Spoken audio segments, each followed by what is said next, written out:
हमारे सभी साधक भाइयों को जय माँ काल का, जय श्री राम। देखिए, अभी जो हमारी वीडियो है, जैसे हमारे कई जो हमारे साधक रहते हैं, ठीक है ना, तो कई भाइयों का कॉल आ रहा है कि गुरुजी जो वीडियो है वो क्यों नहीं डाल रहे हैं। तो देखिए, अभी क्या है कि मैं थोड़ा किसी काम में व्यस्त होने के कारण, ठीक है ना, तो मैं वीडियो नहीं डाल पा रहा हूँ। और देखिए, मेरे को जैसी थोड़ा सा समय मिलता है तो मैं सोचता हूँ कि आप लोगों के लिए एक नए से नए मतलब जो उपाय होते हैं, ठीक है, और जो विधियाँ होती हैं वो आप लोगों तक पहुंचाया जाए। और देखिए, ऐसी आज जो विधि है, ठीक है ना, जिसके बारे में आज हम बात करते हैं। तो देखिए, हमारे एक भाई का कमेंट भी आया था, और जो हमारे साधक रहते हैं, ठीक है, तो हमारे साधक भाई कई भैया कॉल करते हैं और पूछते हैं कि भैया मेरे को मतलब जो ताबीज़ बनते हैं, ठीक है ना, जो भूत प्रेतों से जो रक्षा करने के लिए जो ताबीज़ होते हैं वो किस प्रकार बनाए जाते हैं। तो देखिए, मैं सभी जो भी हमारे इस चैनल से जुड़ी हुई जितने भी हमारे साधक और हमारे जो सब्सक्राइबर भाई हैं, तो मैं सभी से मैं बोलना चाहता हूँ कि देखिए, ताबीज़ जो बनते हैं, ठीक है ना, वो 3 तरीके से बनते हैं, ठीक है ना। देखिए, जो पहला ताबीज़ बनता है वो बनता है कि पहले तो आपने कोई साधना करी हुई है, ठीक है ना। अगर आपने किसी भी देव की साधना साध रखी है तो जो उससे ताबीज़ बनता है वो बहुत ही पावरफुल ताबीज़ होता है, ठीक है। उसमें क्या होता है कि जब जो भी साधक भाई जो ताबीज़ बना के आगे वाले को देता है,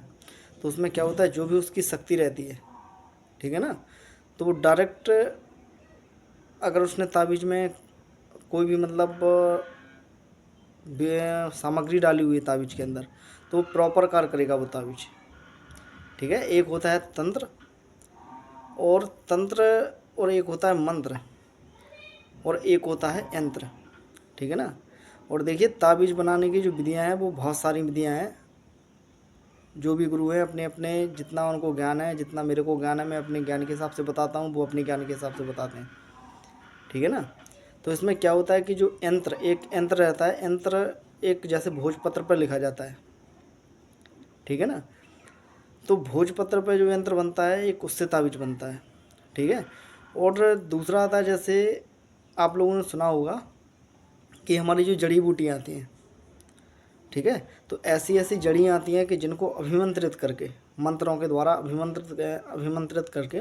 उनको ताबीज़ में भरा जाता है,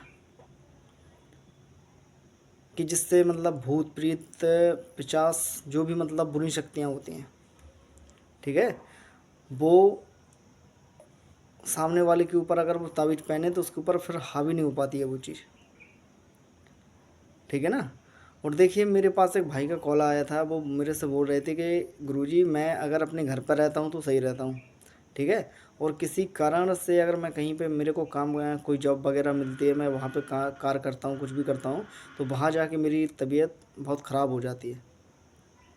तो देखिए भाई, ऐसा होता है कि जैसे आप जो आपका घर है, ठीक है, तो आपके घर के बारे में आपको अच्छे से पता होगा, लेकिन आप अगर कोई अदर जगह जाते हैं और आप कहीं पर रहते हैं तो आपको उस जगह का पता नहीं है कि इस जगह पे है क्या, ठीक है ना।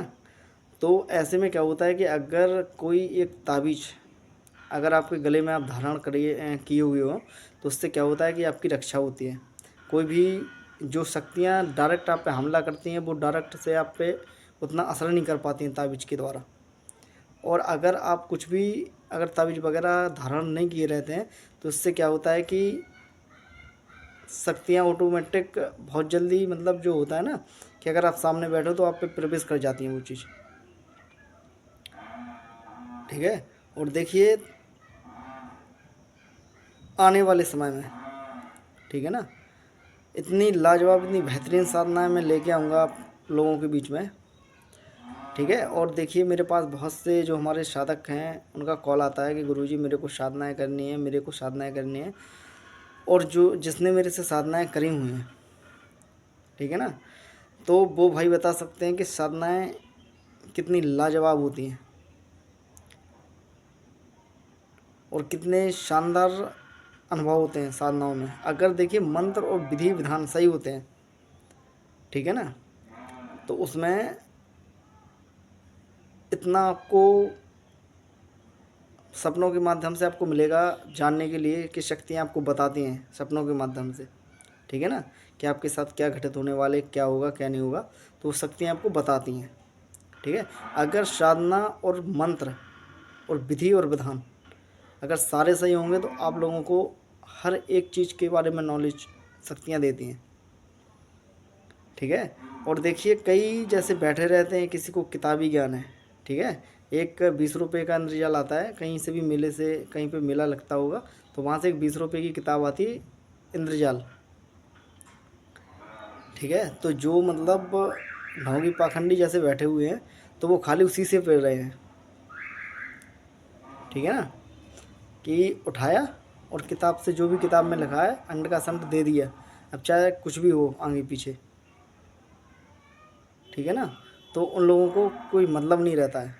पैसे आपसे ले लिए, आपको दे दिए, आपको साधना दे दी, फिर आपका कॉल ही नहीं उठेगा। तो देखिए जो भी साधना तंत्र क्षेत्र में और साधना क्षेत्र में कोई साधक या तांत्रिक बनना चाहता है, ठीक है ना, मैं कई वीडियो मैंने बोला हुआ है कि एक जो गुरु होते हैं, एक सक्षम गुरु की तलाश होनी चाहिए उसको, और एक सक्षम गुरु का साथ ही उसको एक सक्षम तांत्रिक बना सकता है, ठीक है। और देखिए जिन्होंने मेरे से साधनाएँ करी हुई हैं, ठीक है, जो भी अच्छे से अच्छे और बुरी से बुरी साधना है, ठीक है, और जो जिन भाइयों ने जिन साधकों ने करी हुई हैं तो उनको पता है कि असली विधि विधान से जो साधना मिलती है, जो मंत्र मिलते हैं, शक्तियाँ कितना पावरफुल कार्य करती हैं। और देखिए एक छोटा सा मैं आपको उपाय बता दे रहा हूँ ताबीज़ का, अगर कोई थोड़ा ज़्यादा परेशान हो, और देखिए भाई मेरे चैनल को लाइक सब्सक्राइब, ठीक है ना, ज़रूर किया करें, और कमेंट ज़रूर किया करें कि अगर आप लोग मेरे द्वारा कोई भी, मैं जैसे आपको बताता हूँ कोई उपाय आप लोग करते हैं तो मेरे को भी पता चलना चाहिए कि उससे आपको कितना लाभ मिल रहा है, ठीक है ना। तो देखिए सब में पहले मैं आपको एक उपाय बता दे रहा हूँ, अगर कोई ज़्यादा परेशान है, ठीक है ना, तो उसको क्या करना है कि कोई शुभ दिन का एक चयन करना है, जैसे शुभ दिन मंगलवार का आप चयन कर सकते हैं, ठीक है ना। तो आपको क्या करना है कि आपको मंगलवार की सुबह बढ़िया नहा धो के मंदिर जाना है, जहाँ पे हनुमान जी का मंदिर हो, ठीक है ना। वहाँ पे आपको एक नारियल, ठीक है, थोड़े से चने जो भुने चने होते हैं आपको वो लेके जाने हैं, ठीक है। और पीला जो लड्डू रहता है, पीला जैसे मगध बेसन का हो गया, और आते हैं जो बूंदी का हो गया, ठीक है, मोतीचूर का हो गया जैसे, तो आपको एक पीला लड्डू लेके जाना है वहाँ पे, ठीक है। और आपको वहाँ पे क्या करना है कि आपको 5 परकम्मे लगाने हैं, जो मंदिर होगा आपको मतलब ऐसे घेर के 5 परकम्मे आपको लगाने हैं हनुमान जी महाराज के, और जो प्रसाद है वो पुजारी को दे देना है जो उस मंदिर का पुजारी हो, ठीक है ना। आपको मंदिर में प्रवेश नहीं करना है, ना मंदिर पर चढ़ना है आपको। तो वहाँ पे क्या होगा कि जब वो पुजारी प्रसाद लगा देगा तो आपको क्या करना है, पीछे जाके मंदिर के हाथ जोड़ के उनसे विनती करनी है कि हे बाबा मेरे ऊपर जो भी गलत शक्तियाँ, कोई भी नेगेटिव एनर्जी जो भी है, हर एक बाधा को मेरे ऊपर से नष्ट कर दीजिए, ठीक है। फिर पुजारी को 11 रुपये दक्षिणा देकर या 21 रुपये वो आप अपनी श्रद्धा अनुसार कर सकते हैं। और जो हनुमान जी के जो चरणों का सिंदूर रहता है, ठीक है ना, हनुमान जी के आपको चरणों का सिंदूर लेके आना है, और एक ताबीज़ वहीं पे लेके जाना है, उसमें वो सिंदूर को डाल देना है, ठीक है ना। और उसको क्या करना है कि आपको जब आपका वो उसमें आप डाल दोगे सिंदूर, तो आपको वो हाथ में लेके हाथ जोड़ के उसको ओम हन हनुमते नमः, ठीक है ना, इसका आपको 51 बार वहीं पे जाप करना है, और 2 मिनट के लिए आपको हनुमान जी महाराज के चरणों में उस ताबीज़ को रख देना है, और विनती जो मैंने बताई हुई है आपको प्रार्थना करनी है बाबा से, और फिर वो आपको लेके और अपने गले में धारण कर लेना है उस ताबीज़ को, ठीक है। आपको कम से कम कुछ नहीं तो आपको 60% आराम मिलेगा, मेरी गारंटी है, आप ठीक है ना, आपको 60% आराम आपको मिल जाएगा उस चीज़ से, बस क्या है कि जो मैं विधि बताता हूँ आपको, जो जैसे मैं बताता हूँ आपको वही फॉलो करना है और फिर करना है, तो आपको ज़रूर आपको बिल्कुल आराम मिलेगा। ठीक है ना। और देखिए आने वाले समय में एक से एक बेहतरीन साधनाएँ जो रहती हैं वो मैं आपके लिए लेके आऊँगा। ठीक है ना। और जो भी साधक भाई सीखना चाहते हैं वो मेरे को कॉल कर सकते हैं। जो मेरा नंबर है वो वीडियो के डिस्क्रिप्शन बॉक्स में डला रहता है। ठीक है। अब वीडियो ज़्यादा लंबी ना करते हुए, ठीक है, सभी को जय मां काल का, जय श्री राम।